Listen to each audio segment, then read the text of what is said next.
কাটা ছুঁই ছুঁই। তে ঘুম ঘুম চোখে বিরক্তিকর একটা ভাব নিয়ে নিচে নামছিল। তুই এখনো রেডি হসনি? আয়ু, তুমি তেকে কেন বকছো? যাও গিয়ে তোমার ছেলেকে ঘুম থেকে তোলো। হ্যাঁ, আমি তোমাদের পেছনে এই করি, আমার তো আর কোনো কাজ নেই। মা, তারাও, ভাইয়াকে আমি ডেকে দিচ্ছি বলে তে চলে যায়। গল্পের নায়িকা তের মা মিসেস আয়ু, বাবা মিস্টার লি জংসুক আর তার ভাই ইয়ঙ্গি। ভাইয়া, এই ভাইয়া ওঠ বলছি। তুই বের হ আমার রুম থেকে, আর আমাকে ঘুমাতে দে। আমাকে ঘুমাতে দে, দাঁড়া দেখাচ্ছি মজা বলে তে সুগার গায়ে এক গ্লাস পানি ঢেলে দেয়, কিন্তু তাতে সুগার কোনো হেলদোল নেই। দেখতে ভালোভাবে বলছি, চলে যায় এখান থেকে। তুই শুয়ে থাক, মা তোকে ডাকছে। তুই কি জানিস জিমিন আপু এসেছে, সাথে বোগান ভাইয়াও এসেছে। মা, জিমিন কোথায়? ও খাবে না? জিমিন কোথা থেকে আসবে? তেজে বলল। ভাইয়া, জিমিন আপুর সাথে তো বোগান ভাইয়ের কথাও বলেছিলাম। কই, ভাইয়ের কথা তো জিজ্ঞেস করলি না? মজা নিচ্ছিস? নে, তোকে পরে বোঝাচ্ছি। তোমরা যাও, খাবার শেষ করে রেডি হও, এখনই গাড়ি চলে আসবে। তারপর তারা তাদের কাজ শেষ করে গ্রামের উদ্দেশ্যে বের হয়। তেরা গ্রামে যাচ্ছে, তের মামার বাড়ি। তের মামার বড় ছেলের বিয়ে। তের মামার বড় ছেলে জং হসক ওরফে জিহক, ছোট ছেলে জংকুক জিয়ন ওরফে জেকে, আর একমাত্র বোন ঝিলমিন। তেরা গ্রামের বাড়িতে পৌঁছাতে প্রায় বিকাল হয়ে যায়। মামুনি, দেখো না, কেমন আছিস? এই যে তোমাকে দেখলাম, এখন অনেক ভালো আছি। মামুনি, মামা জিমিন আপু কোথায়? তোর মামাকে বাজারে পাঠিয়েছি, জিমিন দেয় ক্রমেই আছে। ভাইয়ারা কোথায়? যেও বাইরে, জাঙ্কুক মনে হয় ঘুমাচ্ছে। আচ্ছা তুই উপরে যা, রেস্ট নে। গুটি গুটি পায়ে উপরে চলে যায়। জাঙ্কুকের রুমের সামনে আসতেই থমকে দাঁড়ায়। জাঙ্কুক ল্যাপটপ নিয়ে বসে আছে। কে ওখানে বলতে দ্রুত পায়ে সেখান থেকে চলে যায়। জাঙ্কুককে পছন্দ করে, কিন্তু কখনো বলার সাহস পায়নি। কিরে, তুই এভাবে হাঁপাচ্ছিস কেন? আরেকটু হলেই তোর ওই হিটলার ভাইটার কাছে আমার থাপ্পড় খেতে হতো। উফ, জিমিন। উফ, থাম, আমি এখানেই আছি, আমার নাম ধরে জিকির করতে হবে না। উফ, তুই বুঝতে পারছিস না, মায়ের সামনে তোকে জিমিন আপু বলতে আর ভালো লাগে না। তুই আমার থেকে মাত্র 2 বছরের বড়। জাঙ্কুক, খেতে আয়। জিমিন, তেকে নিয়ে খেতে আয়। ফুপি, কখন এসেছো? কেমন আছো তুমি? এই তো, আমি ভালো আছি, তুই কেমন আছিস? আমিও ভালো আছি। কিরে সুগা, কেমন আছিস? তোর ফুপি আমাকে সকাল সকাল ঘুম থেকে তুলে নিয়ে এসেছে, তো ভাব কেমন আছি। ভাইয়া, দেখো কে এসেছে। দেখেছি, ফুপি এসেছে, সুগা এসেছে। তো জিমিন, এটা তোর ফ্রেন্ড নাকি? সুগা তখন জাঙ্কুকের কানের কাছে গিয়ে বলে, আরে মাথা মোটা, ওটা আমার বোন। কি বলছিস জাঙ্কুক, এটা তোর তো বোন? হ্যাঁ, এটা তোর আর আমার একমাত্র বোন। কেন একমাত্র বোন হবে কেন? জিমিনকে ভুলে গেছিস? ও তো আমাদের বোন। দেখ শালা, এবার কেমন লাগে? এই জিমিন, এটা এসব কী বলছে? আমি সেটাই ভাবছি, আমার ঘরে মুছে না। ভাইয়া, তুই কী শুরু করেছিস? খেতে আয়। সবাই খাবার টেবিলে বসে পড়ে। জাঙ্কুক যেদিকে বসে, ঠিক তার উল্টো সাইডে বসে পড়ে, যেন জাঙ্কুক তাকে দেখতে না পায়। জাঙ্কুক তাড়াতাড়ি খাবারটা শেষ করে গিয়ে সোফায় বসে পড়ে। সেখান থেকে তেকে স্পষ্ট দেখা যাচ্ছিল। খাবারের ফাঁকে ফাঁকে আর চোখে জাঙ্কুককে দেখছিল। জাঙ্কুকের তাকানো দেখে মনে হচ্ছে চোখ দিয়ে গিলে খাচ্ছে তেকে। তা দেখে নিজের খাবারটা শেষ করতে পারলো না। আমার খাওয়া শেষ। বোন, আমার প্লেটের অর্ধেক খাবারও তো শেষ করিস নি। কি রে সুগা, একটা মুরগিও মনে হয় তোর বোনের থেকে বেশি খাবার খায়। জাঙ্কুকের এহানো কথা শুনে মনে হচ্ছে এক কলসি পানি দিলেও এর মধ্যে ডুবে মরবে। হিটলারটা বলে কি শালা, তোর জন্যই তো খেতে পারলাম না, এখন নাটক করছে হিটলার কথাকার। যেও ভাইয়া, তোমার ভাইটা না একটু বেশি কথা বলে। এই জাঙ্কুক, তেকে একদম বিরক্ত করবি না, আমার বইয়ে গেছে। সে তোমার বই যাক আর দাঁড়িয়ে যাক, আমার সাথে লাগলে তোমার খবর আছে। হুমকি দিচ্ছিস? সে তুমি যা ভাবো তাই। জাঙ্কুক মনে মনে, যতটা বলদ ভেবেছিলাম ততটা বলদ না। আজ জিহপের গায়ে হলুদ। হলুদ রঙের একটা শাড়ি পরেছে। ভারী সাজগোজ একদম পছন্দ করে না। হাজারো জোড়াজোড়ি করেও সাজাতে পারেনি তেকে। চোখে হালকা কাজল, ঠোঁটে হালকা লিপ গ্লস, শ্যামবর্ণ গায়ের রং, এতে যেন মারাত্মক সুন্দর লাগছে তেকে। ওই তোকে এত সুন্দর লাগছে যে কেউ আমার দিকে তাকাবেই না। আচ্ছা তুই এত সুন্দর কেন? বাজে বকিস না তো, চল, সবাই তোকেই দেখবে। তখন দরজায় কেউ নক করে। জিমিন গিয়ে দরজাটা খুলে দেয়। ভাইয়া, কিছু বলবি? হ্যাঁ, মা তোদের।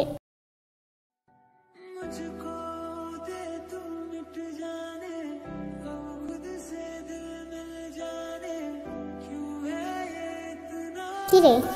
হ্যাঁ মা বলছিল তোদেরকে নিচে আসতে, তুই যা, আমি থেকে নিয়ে আসছি। উফ, জাংকুক রিল্যাক্স। কিছুক্ষণের মধ্যে জিমিন আটতে নিচে চলে আসে। এই জাংকুক, বিয়েটা কি যেও ভাইয়ার নাকি তোর বোনের? ওর হলেও শান্তি পেতাম, পেটনিটা অনেক জ্বালায়। তো বিয়েটা দিয়ে দে, আমি তো রেডি। চুপ কর শালা। এই সুগা, এটা কাই না? হ্যাঁ, ও আমার বোনের পেছনে কেন করছে? দাঁড়া তো। এই না, তুই থাক, আমি যাচ্ছি। আরে কাই যে, শেষে ওকে পছন্দ হলো কেন? ওর মধ্যে কী প্রবলেম? আসলে কি বলবো, তোর মির্কি ব্যারাম আছে। অবশ্য মেয়ে হিসেবেও এতটাও খারাপ না। এদিকে তে জাংকুকের দিকে হা করে তাকিয়ে আছে। লোকটা বলে কি? জাংকুক ভাইয়া, তুমি এসব। আহাতে, লজ্জা পাস না? কি করবি বল? আচ্ছা জাংকুক, তোরা থাক, আমি আসছি। এটা তুমি কি করলে? কেন, দেখতে পাসনি? অবশ্য দেখবি কীভাবে, ফোন দেখতে দেখতে চোখটা তো খেয়ে নিয়েছিস। বলে জাংকুক হাসতে হাসতে চলে যায়। আশ্চর্য পাবলিক তো, যা ইচ্ছা তাই বলে চলে গেল। একদিন এই হিটলারটাকে এমন টাইট দেব, তখন বুঝবে। অসভ্য হিটলার কোথাকার, ডেভিল একটা। এই তে, কাকে বলছিস? কাকে আবার? তোর হিটলার ভাইটাকে। জিমিনা, তোর ওই ডেভিল ভাইটা আমার সব মান সম্মান শেষ করে দিল। এখন আমাকে কে বিয়ে করবে? কেন, আমার ভাই বিয়ে করবে? তখন সেখানে সুগা আর জাংকুক আসে। তে, কী হয়েছে, কান্না করছিস? ভাইয়া শোন, আশেপাশে কিছু মানুষের থেকে না একদম সাবধানে থাকিস। কখন কাকে কোন রোগী বানিয়ে দেয় ঠিক নেই। বলে তে রেগে সেখান থেকে চলে যায়। আজকে রাতটা সবাই খুব এনজয় করে। রাত প্রায় 1টার কাছাকাছি। সবাই যে যার রুমে চলে গেছে। তে, হ্যাঁ মামনি বলো। বলছি মা, খাবারটা একটু জাংকুকের রুমে দিয়ে আয় না, ছেলেটা কিছু খায়নি। বলে তে খাবারের প্লেটটা হাতে নিয়ে জাংকুকের রুমের সামনে গিয়ে নক করে। দরজা খোলা আছে। মামনি তোমার জন্য খাবার পাঠিয়েছি, খেয়ে নিও। দাঁড়া, কোথায় যাচ্ছিস? রুমে যাচ্ছি। আমি তোকে যেতে বলেছি? এদিকে আয়। বলো, কি বলবে? আমাকে খাইয়ে দে। হোয়াট? এত অবাক হওয়ার কি আছে? নে তাড়াতাড়ি খাইয়ে দে, আমার প্রচুর ক্ষুধা লেগেছে। তে জানে এখান থেকে সে চাইলেও এখন বেরোতে পারবে না, তাই কথা না বাড়িয়ে তে জাংকুককে খাইয়ে দিতে থাকে। জাংকুক খাবার খাওয়ার ফাঁকে ফাঁকে তের হাতে কামড় দিচ্ছে। উফ, কি করছো? কেন? আমার আমার হাতে কামড় দিচ্ছ কেন? আমার জিনিস আমি কামড়েছি, তাতে তোর কি? দেখো জাংকুক ভাইয়া। হ্যাঁ দেখছি তো। তাড়াতাড়ি খাবারটা শেষ করে আমাকে উদ্ধার করো। খাবারটা শেষ হতে তে জাংকুকের যত গোষ্ঠী উদ্ধার করতে করতে চলে যায়। পরদিন সকালে, আজ জিওপের বিয়ে। তে একটা লেহেঙ্গা পরেছে। সিঁড়ি দিয়ে নামার সময় জাংকুকের সাথে দেখা হয় তে। কি পরেছি সেটা? লেহেঙ্গা পরেছি কেন? একদম ভালো লাগছে না, যা চেঞ্জ করে আয়। কিন্তু জিমিন যে বললো সুন্দর লাগছে। আরে জিমিনকে চিনিস না? ও তো চায় না যে ওর থেকে সুন্দর কাউকে লাগুক, তাই তোকে এটা বলেছে। এমন সময় জিমিনও নিচে আসছিল। এমনটা না করলেও পারতে জিমিন, বলে তে চলে যায়। হ্যাঁ, আমি আবার কি করলাম? ও এমন কেন বললো? আমি কি জানি, তুই নিশ্চয়ই কিছু বলেছিস। শর্ত এখান থেকে। এদিকে সবাই বউ আনতে যাওয়ার জন্য প্রস্তুত, বাট তের পাত্তা নেই। জাংকুক, আমাদের দেরি হয়ে যাচ্ছে, তুই তো বাইক নিয়ে যাবি, তুই থেকে নিয়ে আয়, আমরা বরং বেরোই। ঠিক আছে বাবা। আরে বাস, এটাই তো চেয়েছিলাম। বাহ জাংকুক, তোর জবাব নেই। কিছুক্ষণ পর তে বাইরে চলে আসে। বাকি সবাই কোথায়? সবাই চলে গেছে। এখন ঢং না করে তাড়াতাড়ি বাইকে ওঠ। না, আমি তোমার সাথে যাব না। কেন? তুমি গরুর মতো মানে তুমি অনেক জোরে বাইক চালাও, আমার ভয় লাগে, আমি যাব না তোমার সাথে। ওকে, যাস না, বাসায় থাক তাহলে, আমি যাচ্ছি, বাই। এই দাঁড়াও, আমি যাচ্ছি, বাট বাইক আস্তে চালাবে। ওকে। কিছুক্ষণের মধ্যে তারা গন্তব্যস্থানে পৌঁছে যায়। তে, চলে এসেছিস? কোনো সমস্যা হয়নি তো? না, তোমার ছেলে উড়িয়ে নিয়ে এসেছে, প্রবলেম আসবে কই দিয়ে? মানে না, তেমন কিছু না, চলো। জিওপের বিয়েটা ভালোভাবে সম্পন্ন হয়। তেদের বাসায় আসতে অনেকটা রাত হয়ে যায়। আসার সময় তে জাংকুকের সাথে বাইকে এসেছে। তে মধ্য রাস্তায় ঘুমিয়ে পড়ে। জাংকুক খুব সাবধানে তেকে বাড়িতে নিয়ে আসে। আজ নিয়ম অনুযায়ী জিওপ তার বউ নিয়ে শ্বশুরবাড়ি যাবে। জাংকুক সুগাকে জিওপ অনেক রিকোয়েস্ট করে, কিন্তু তারা নাকি যেতে পারবে না, তাই হবি তার কিছু ফ্রেন্ডে নিয়ে চলে যায়। ভাইয়া, একটা কথা ছিল। হ্যাঁ বল। আমার এক ফ্রেন্ড তের জন্য বিয়ের প্রস্তাব দিয়েছে, তার ছেলের বউ করতে চায়, বাট তে এখনও ছোট, তুই এসব নিয়ে এখনই কীভাবে ভাবতে পারিস? তারা নিচে এই নিয়ে কথা বলছিল। জিমিন সবটা শুনে শুধু জাংকুকের রুমে চলে যায়। কারো রুমে আসলে যে পারমিশন লাগে সেটা জানিস না? তুই চুপ কর বিলাই। কি বলবি সেটা বল। বাসায় তোর বিয়ের কথা চলছে। আমার সামনে বাবা এমন একটা কথা বললো, মামা কিছু বললো না? নিচে গেলে জানা যাবে বলে জিমিন চলে যায়। জাঙ্কুক, তোর বোনের যা ব্যবহার, আমি ওকে বিয়ে করব না। আগে তোর বোনকে কিভাবে আমার হাতে তুলে দিবি সেটা ভাব, ওটা পরে দেখা যাবে। জাঙ্কুক, তুই মামিকে বরং বিষয়টা জানা। আমার জানা মতে মামিও থেকে রাখতে চায়, মানে বিষয়টা আমি খেয়াল করেছি। আচ্ছা মা মেবি এখন রুমে আছে, আমি দেখছি বলে জাঙ্কুক এক মুহূর্ত দেরি না করে জিনের রুমে চলে যায়। জাঙ্কুক, কিছু বলবি? আসলে মা, ওই জিমিন বলল তে নাকি বিয়ের কথা চলছে। বলছে মা, ওই তেকে তোমার কেমন লাগে?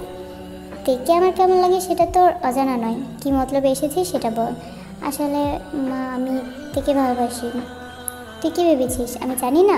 মা হয়ে ছেলে এটুকু খোঁজ রাখবো না? আমি তোর বাবার সাথে কথা বলবো। আমি তো তোর অপেক্ষায় ছিলাম যে তুই কখন বলবি। জাঙ্কুক সেখান থেকে সোজাতে রুমে চলে যায়। তুমি ভেতরে আসলে কীভাবে আবার? দরজা দিয়ে এসেছি, বাট আমি তো লক করে রেখেছিলাম। তুই ভুলে যাচ্ছিস তে, এটা আমার বাসা, প্রত্যেকটা রুমের চাবি আমার কাছে আছে। সে যাই হোক, এটা কেমন অসভ্যতা? আমি এভাবে কেউ কারো রুমে আসে? আমি আমার বউয়ের রুমে এসেছি, পারমিশন কেন নিব? এখানে তোমার কোনো বউ নেই, যাও। কি বলেছে এখানে আমার বউ নেই? তুই বললেই হবে নাকি? দেখো জাঙ্কুক ভাইয়া, আমি ঘুমাবো, তুমি যাও এখান থেকে। তে জাঙ্কুককে ঠেলে রুম থেকে বের করে দেয়। তে বিছানায় এপাশ ওপাশ করছে, কিছুতেই ঘুম আসছে না তার। তে জাঙ্কুকের কথাগুলো ভাবছে, জাঙ্কুক ভাইয়া কি আমাকে তার বউ বলল? এসব ভাবতে ভাবতে তে বেলকনিতে চলে যায়। চারপাশটা একটু অন্ধকার, তবে চাঁদের আবছা আলোতে চারপাশটা একটু দেখা যাচ্ছে। তে খেয়াল করলো জাঙ্কুকের রুমে লাইট জ্বলছে, সেদিকে পাত্তা না দিয়ে তে আকাশের দিকে তাকিয়ে একটা দীর্ঘশ্বাস ফেলে। আমি কি কখনো তাকে বলতে পারবো যে আমি তাকে কতটা ভালোবাসি? আমি কি তাকে পাবো? কেউ তো আমাদের মেনে নেবে না, তাছাড়া আমাকে তো উনি চান না। এসব ভাবতে ভাবতে তে রুমে চলে যায়।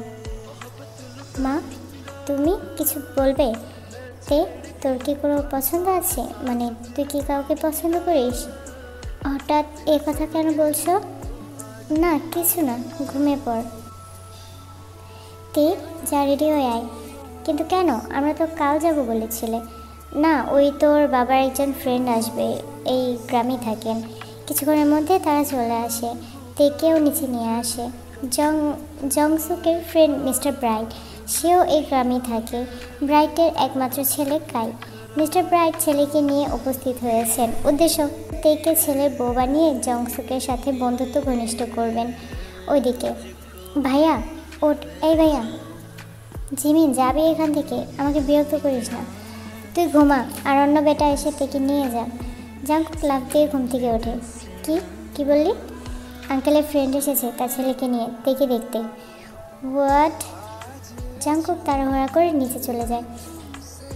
কি ব্যাপার? আমার বউকে এখানে কেন নিয়ে আসা হয়েছে? তোর বউ মানে? হ্যাঁ, ভুল কি বললাম? আর তুই এখানে কেন এসেছিস? যার তার সামনে এমন সংসারে বসে যাস কেন? জাঙ্কুক, বাবা কি বলছিস? জাঙ্কুক ঠিকই বলছে, জাঙ্কুক থেকে ভালোবাসে। আর আমি ভেবেছিলাম আজ এটা নিয়ে সবার সাথে কথা বলবো, বাট এসব যে এত তাড়াতাড়ি হয়ে যাবে সেটা আমার কল্পনার বাইরে ছিল। তুমি কি জাঙ্কুককে ভালোবাসো? কি হলো, কথা কেন বলছো না? তুমি জাঙ্কুককে ভালোবাসো কি না? জিমিন এসে তের পাশে দাঁড়ায়। বলে দে, আজ না বললে আর বলতে পারবি না। যা হবার হবে, বলে দে। আমি আছি, ভাইয়া আছে, সুগা ভাইয়া আছে, মা আছে, আমরা সবাই তোর পাশে আছি। বোন আমার, বলে দে যা বলার। তোকে কেউ কিছু বলবো না, আমি আছি তোর পাশে। তোমার নীরবতাকে আমি ধরে নেব? হ্যাঁ, ভালোবাসি আমি জাঙ্কুক ভাইয়াকে। লাগবে না তোর ভালোবাসা। কি? কেন? দেখছো না তোমার ননদের মেয়ে আমাকে ভাইয়া বলছে। জাঙ্কুকের এহানো কথা শুনে সবাই হেসে দেয়। আমি তোমার মাকে পাঠিয়েছিলাম তোমার কাছে। কই, তুমি তো কিছু বললে না। আসলে বাবা, তখন তো আমি জানতাম না যে হিটলার মানে জাঙ্কুক ভাইয়া। থামতে, আমাকে আর তোর বিয়ে করতে হবে না। আমি তোর ভাই, তুই আমার বোন। আজ তেরা বাসায় চলে এসেছে। আসার পথে বিয়ের শপিং করে নিয়েছে। সাথে জিমিন আর জাঙ্কুকও ছিল। মাঝে তে আর জাঙ্কুক কেউ কারোর সাথে কথা বলেনি। আজ তে আর জাঙ্কুকের বিয়ে, এর মাঝে জাঙ্কুক তের সাথে কোনো কথা বলেনি। তেও তেও ভয়ে কল করেনি। এদিকে জাংকুক, আমি রেগে আছি, কোথায় আমার রাগ ভাঙাবে? রাগ ভাঙা তো দূরের কথা, একটা টেক্সটও করেনি। বিয়েটা একবার হোক, তারপর বোঝাচ্ছি। এসব বকতে বকতে জাংকুক রেডি হয়ে নিচে চলে আসে। অন্যদিকে তে বউ সেজে বসে আছে। হঠাৎ বাহির থেকে লোকেদের কোলাহল শোনা যায় যে বর এসে গেছে। এবার তের মধ্যে কেমন একটা অস্থিরতা কাজ করছে, ভীষণ নার্ভাস হচ্ছে সে। তে কিছুক্ষণ রুমের মধ্যে পায়চারি করে। এরই মাঝে জিমিন এসে হাজির। কিরে পেতনি, কখন এসেছিস? এতক্ষণ আসিসনি কেন? তে, আমি কিন্তু তোর ননদ হই। তো তো তোর মাথা, চল নিচে চল। ভাবি, আমার মেয়েকে তো তুমি নিয়ে যাচ্ছ, এখন আমি থাকবো কিভাবে? তুই আমার মেয়েকে নিয়ে নে, তাহলেই তো হয়, হিসাব বরাবর। মামি, একটা কথা না বলে পারছি না। বলছি, তোমরা এত ভালো যে আমার বিশ্বাস হয় না জিমিন তোমাদের মেয়ে। সে কি, কেন? কারণ তোমার মেয়ে ব্যবহার এত খারাপ, তাই না বলে পারলাম না। তোমরা কি ওকে কোথাও পেয়েছিলে? কি বললি তুই? এরকম দুষ্টমিষ্টি মুহূর্তগুলোর মাঝে টিকুকের বিয়েটা সম্পন্ন করা হয়। বাই বাই আর্মিস, এই স্টোরিটা আমি এখানে শেষ করছি। আশা করি তোমাদের ভালো লেগেছে।